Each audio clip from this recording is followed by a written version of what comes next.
So it was nice to find out, albeit a bit disturbing to find out, Zabuza's background and where the moniker Demon originated from. Naruto, number 14, The Secret Plan. With all this about a secret, and now we find out why Zabuza is called the Demon Zabuza. Whew. Well, hello, my brothers and sisters of the Nerd Nation. I, as always, am Jim, here to bring you another review on the grisly and grotesque and just utterly satisfying tale of Naruto.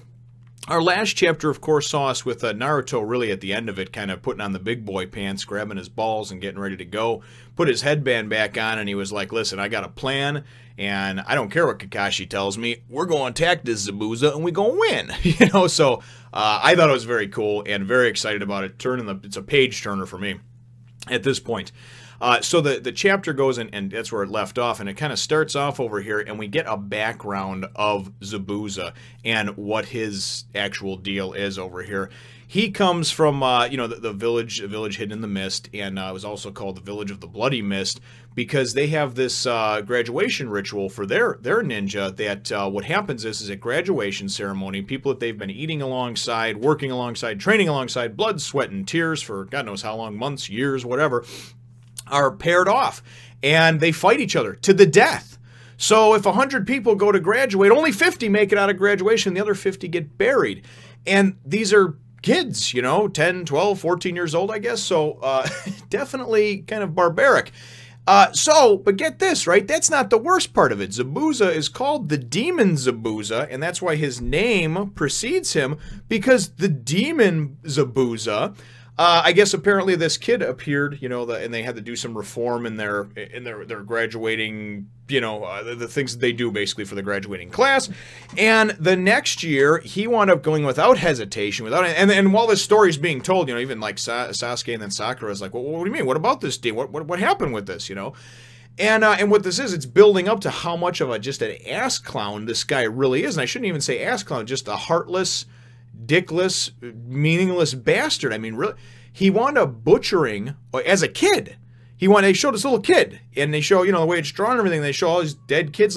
He killed over 100 people of his graduating class.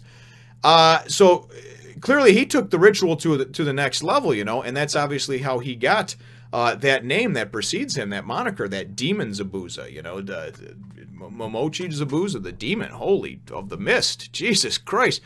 So anyway, so now that we get that out of the way, and then that kind of, I like that because it cements it just at the right time, so it's like, hey, you know this guy's the real deal, right? And everybody's about to go up against him, Sasuke, Sakura, and Naruto, and it makes you feel even more hopeless for them. It makes you feel their plight, right? And that's what I like about that, is that it goes and it builds you up in the last chapter, and you're like, oh boy, they're gonna kick some ass. And then the first 5 pages of this chapter is like, oh shit, they got no chance in hell, you know, because this is Zabuza, he's a mean mother, you know.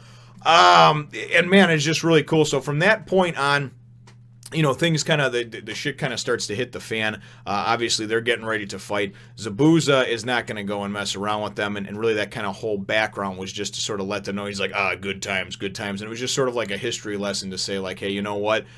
You guys are throwing your lives away. So then it's kind of cool because before they go into the battle and everything like that, Kakashi's like, I told you to stay away and blah, blah, blah, right? I tell you, I can't get out of here. There's no hope, you know? And it's cool because Naruto goes and kind of looks over at Tazuna, the old man, and he's like, what do you say? And Tazuna's like, you know what? It's my fault we got into this to begin with. If I had had more money and had been upfront and honest, we would have had some elite level ninja to come with. It would have been classified as a class A or B mission. And, you know, and everything may have been fine. But I'm the one that put us in this predicament. And I'm old. I've lived a long life. So you know what? Do what you got to do. Fight this mother. And kick his, you know, and that's kind of how I took it from it. You know, it's like, you know what? We're not going to run. Running's for pussies. We're gonna fight, you know. And I just, oh, I loved it, you know. So it just gets the adrenaline pumping, man. So obviously, I'm stoked. I'm hyped. You know, I'm hip. Anyway, little Austin Powers reference there for you. So he goes and he does that. He comes in and he closes in the gap. And I was actually going to show a picture but I will in just a second. So he kind of goes and closes the gap between them. He winds up kind of grabbing Sasuke and nailing him. And next thing you know, Sasuke's on the ground and Kakashi's like poised to kill, you know, or not Kakashi, excuse me. Zabuza is poised to kill. Kakashi's still caught in the water prison. So Zabuza's like poised to kill, and he's like, you know, about to end your life type of deal, right? And then all of a sudden, Naruto goes and pulls out, and he's just like, Shadow Clone Jutsu, and just, you know, just a bunch of Narutos appear everywhere. And the move is kind of getting a little bit old for me because he uses it all the time, but in his defense, it's really the only good one that he knows. I mean, I like the centerfold one, too. I would do that one and just have them, and as long as I could hold that one, I would be playing with titties all day long, but that's just me. So, anyways, but now he's out in the battle, so you gotta use the Shadow Clone Jutsu. So, you know, and then of course Zabuza's like, oh yeah, that's nothing, ha ha ha. You know, I see a lot of doppelgangers and a lot of clones, whatever, right? I hate that word doppelganger anyway. But so anyway, so they all go and jump up in the air, and they're gonna go and jump on this guy, and they're basically gonna freaking shit pile him, you know, like in football when everybody's just on top of each other trying to get the ball, and basically it's just a distraction. It's not even Zabuza's form anyway, you know, because he's obviously able to project himself everywhere else, but it is able to go and free up Sasuke from getting killed. And while that happens, Naruto goes, he's like, Sasuke, here! And he goes and chucks something towards him, and Sasuke's like, oh, I see, that's what he wants me to do. And he goes and he pulls out, he's got this giant freaking shuriken. I need one of these. I actually, believe it or not, I actually have some throwing stars, some shuriken. I do not have any kunai, but I do have some shuriken. I should actually bring them down and use them in a video sometime, or put them in the wall behind me or something. But I need to get a shuriken like this. Look at this thing. That is just great. I would love to have like a 2 or 3 foot thing like that to just go and whip into the tree. But anyway, never to throw at anybody, of course. Demon Wind Shuriken, Windmill of Shadows, you know? And I'm like, okay, that's nice, you know? And then Zabuza's like, shurikens are useless against me. But the cool thing about it is that he winds up going and he throws the shuriken at him. And then Zabuza goes and he like reveals that his true self is actually standing right next to Kakashi over there holding him in that prison. And he's like, well, at least you threw it at my real form, right? And as he goes and he's going to go and dodge it or deflect it, or I think he catches the first one. I think as he goes and catches it, then all of a sudden another one comes flying through, right? And there was a second shuriken and it was put in his blind spot. It was basically disguised and hidden by the first one that was coming at him. So these kids are using some tactics, boy. I tell you, I'm losing my voice over here. I'm getting so excited. And he says he used the art of the Shadow Shuriken. That's what Kakashi says, is he's sitting there in the water prison being fairly useless at this point. But hey, whatever, you know, he's still a cool guy. He just, you know, it is what it is. He got caught up, so.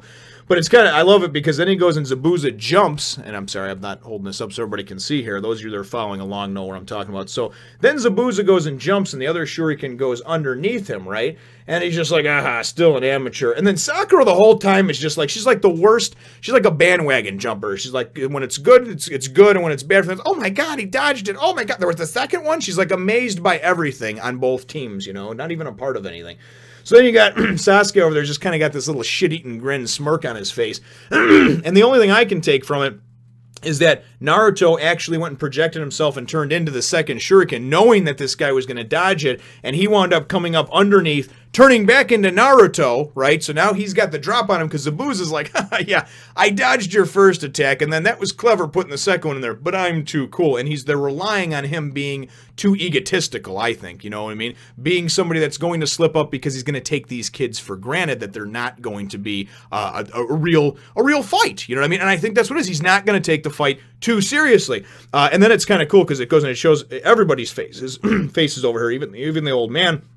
And then he pulls out, it looks like a kunai, and Naruto's like, here goes nothing. And then that's how the frickin' chapter ends, man. Really? Really? Oh, boy. Oh, it's good stuff, though, I tell you. Oh, boy. All right, so that is how the chapter ends. And to tell you the truth, I would just like to know, from my chapter question, what are your thoughts so far, anyway, on kind of what we've seen, at least between Sasuke and Naruto, of teamwork-wise? And I don't care what your thoughts are on them 500, 600 chapters. I'm talking about right now, 14, 15 chapters, whatever we're at, into Naruto. What do you think about this really being kind of the first genuine act in a battle of teamwork that they've used? And I tell you the truth, I was kind of impressed. I liked it that they were like, you know, 2, 3 steps ahead. They were thinking chess game-wise. You know, in chess, you're always planning your moves 4, 5, 6 moves out ahead. I mean, great chess players, you know, they got all the variables, and they got a computer in their mind, you know, 10, 20 moves out ahead. You know, I usually make the move that I'm going to make and I maybe know what the next one is if this happens, but It's a real art to be able to do that. So to be able to go and to predict, and then to be able to go, in my opinion, regardless how this turns out, to be able to go and kind of prey upon what they think is Zabuza's weakness, and his weakness is that he thinks too much of himself. He now went and trumped himself up and talked about how he's the demon and why he's the demon and all this other stuff. So I think, it was kind of all like beating himself, chest beating type of thing, where he thinks he's the big bad mamma jamma now. And I really think that that's going to wind up being his demise, because he's going to go into this fight here. He has gone into this fight with overconfidence. So certainly answer that question. Feel free to answer that question in the comments down below. Feel free to hit the thumbs up, the like button if you should think that I deserve it, and subscribe if you haven't done so already. We look forward to catching you in the next one, nation. This here was my attempt at drawing a portrait of the lovely Lauren Cohan, who plays Maggie Green on AMC's The Walking Dead. If you like this and more, remember to go and check out my Facebook and Instagram pages.